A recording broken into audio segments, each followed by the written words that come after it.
इसमें मुझे दीजिएगा और मुझे दे देंगे। 6 तारीख को सूची प्रकाशित होगी। अब एसआईआर अपने अंतिम चरण में है, अब फाइनल हो रहा है, यानी 6 जनवरी से 6 फरवरी के बाद कुछ भी करने का समय नहीं मिलेगा। जब 6 फरवरी तो ताला बंद हो जाएगा, साइट लॉक हो जाएगा, उसके बाद किसी तरह का कोई संशोधन नहीं होगा। फिर फाइनल सूची प्रकाशित होगी और उसी सूची पर 2027 का चुनाव होगा। बस इतना ही होगा कि 1 जनवरी 2027 को जिनका 18 साल का उम्र पूरा होगा तो उनका बढ़ोतरी वाली सूची आएगी। बस इसलिए अब अगर कोई ये सोचेगा कि अरे चलो जाए तो फिर बाद में करवाए ले तो उस गलतफहमी से बाहर निकलना है। मतलब अब ये अंतिम दौर है। इसी अंतिम दौर की कार्यशाला के लिए ये भारत निर्वाचन आयोग ने जो वोटर लिस्ट जारी की है, अंतरिम सूची है। फाइनल सूची जब 6 फरवरी, अब ये दावे आपत्तियां और निस्तारण का समय चल रहा है कि आप दावा करेंगे कि मेरा नाम होना चाहिए था, नहीं है, बढ़ाइए, यानी उसके लिए फार्म 6 भरेंगे। आपत्ति करेंगे फलाना नाम नहीं होना चाहिए था और ये लिस्ट में है, इसको काटिए, उसके लिए फार्म 7 भरेंगे। और अगर किसी का नाम, पिता का नाम, जन्म तिथि, पता गड़बड़ हो गया है तो उसके लिए फार्म 8 भरेंगे। इसी विषय में बात करने के लिए आज 3 मंडलों की कार्यशाला का आयोजन था। हम लोग इसको की कार्यशाला खत्म करके, रेडवा की कार्यशाला पूरी करके और कुछ भुनाओं में अभी तक आपको कुछ प्रपत्र मिले हैं, लेकिन इस संशोधन का जो समय है वो केवल 6 फरवरी तक है। उसके बाद आप कोई संशोधन नहीं कर पाएंगे। लेकिन मेरा एक अनुरोध ये कि 6 फरवरी का जो इंतजार करेगा उसका कुछ नहीं होता है। जितने प्रधान जी लोग 31 तारीख को लेकर घूमे हैं संशोधन जमा करने को, और आगे अंतिम समय में सब लेते नहीं है कागज को, जब वो ले लेंगे तब फिर उनको भरना पड़ेगा, उनकी समस्या हो जाएगी। इसलिए एक अनुरोध है, सबको वोटर लिस्ट मिली है, जो बूथ अध्यक्ष आए उनको मिल गई, जो बूथ अध्यक्ष नहीं आए उनके सर्टिफिकेट संयोजक को मिल गई, या किसी न किसी उपगांव में वरिष्ठ नेता ने आप प्रसिद्ध थे उनको मिल गई। मेरा एक अनुरोध है, जो लोग दूसरों का हिस्सा वोटर लिस्ट लिए हैं वो ठीक है, आज घर पहुंचने पहुंचने शाम हो जाएगी, लेकिन कल दोपहर के पहले तक जरूर पहुंचा दीजिए।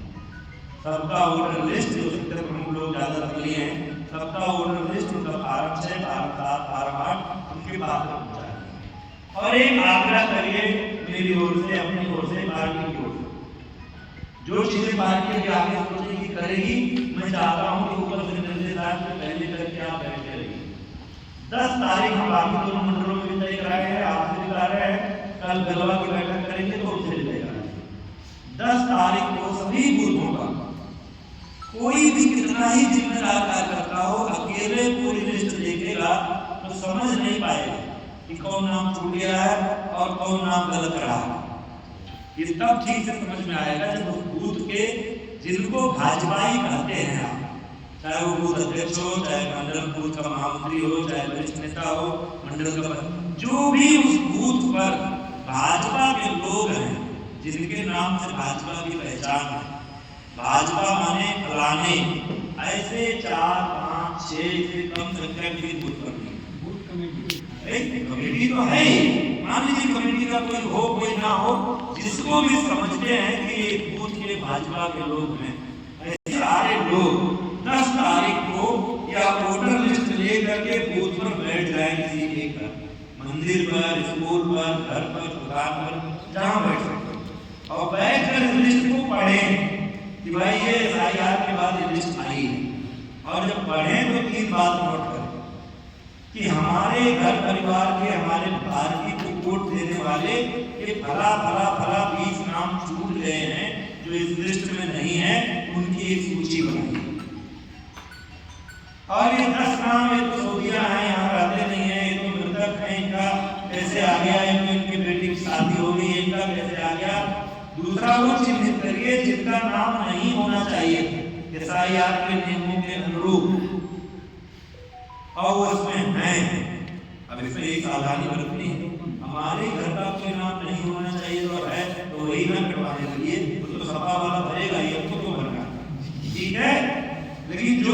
को नहीं मिलना है ऐसा, और वो नाम होना भी नहीं चाहिए। गलत ढंग से सूची में आ गया है तो एक सूची उनको बनाइए, नाम लीजिए 10 नाम, ये हुआ। अब आपके पास भारत 6 भारत 7 है, तो जिनका होना चाहिए और नहीं है उसमें 3 कैटेगरी होगी। एक कैटेगरी हो जिन्होंने एफआईआर भरा था लेकिन बीएलओ की गलती से या तहसील की गलती से या किसी की गलती से नाम छूट गया, एक कैटेगरी तो ये हुई। ये है तीसरी कैटेगरी वो है जिनका एफआईआर वाले सूची में ही नंबर नहीं था, यानी 2024-25 वाली लिस्ट में ही नाम नहीं था।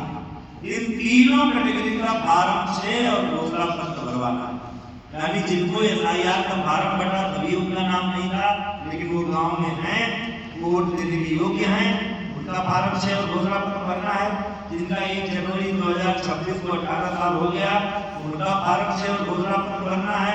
जिनका एफआईआर किया गया था लेकिन उसके बाद भी किन्हीं कारणों से नाम नहीं आया तो झगड़ा करने की जरूरत नहीं है बीएलओ से, उनका भी फार्म 6 और घोषणा पत्र भरना है, ठीक है। और जिनका गलत ढंग से नाम आया है, नहीं होना चाहिए आप लोगों के हिसाब से, उनका फार्म 7 भरना है। और अगर किसी का नाम, पिता का नाम, जन्मतिथि आदि में कोई गड़बड़ी है, फोटो गलत आ गया है, दूसरे आदमी का लग गया है, वो ठीक कराना है तो उनको भरना है फार्म 7, ठीक है। तो मेरा पहला अनुरोध क्या है कि 10 तारीख को सभी शक्ति केंद्र संयोजक ये सुनिश्चित करें कि कल दोपहर तक एक तो सबकी लिस्ट मिल जाए, तो ये भी लखनऊ से फोन आएगा क्योंकि वो जिम्मेदारी अगर हमको सौंपी थी पार्टी ने, तो फोन आएगा बूथ अध्यक्ष के पास, आपके पास पहुंचा कि नहीं पहुंचा, आप बैंक नहीं पहुंचा तो हमारी क्लास होगी। तो इसलिए कल दोपहर तक लिस्ट सभी तक पहुंच जाए और लिस्ट जब जाए उसी समय सूचना हो जाए कि भाई 10 तारीख को सब लोग अपने बूथ के भाजपा कार्यकर्ताओं नेताओं की एक बैठक करके उसमें लिस्ट पढ़ो, कौन सा नाम छूट गया है, कौन सा नाम गलत जुड़ा है, जो छूट गया है उसके लिए 6 भारत संख्या 6 जो गलत जुड़ा है उसके लिए भारत संख्या 7। और ये भरने भराने का काम 15 जनवरी तक कर लीजिए, 6 फरवरी का इंतजार मत करिए।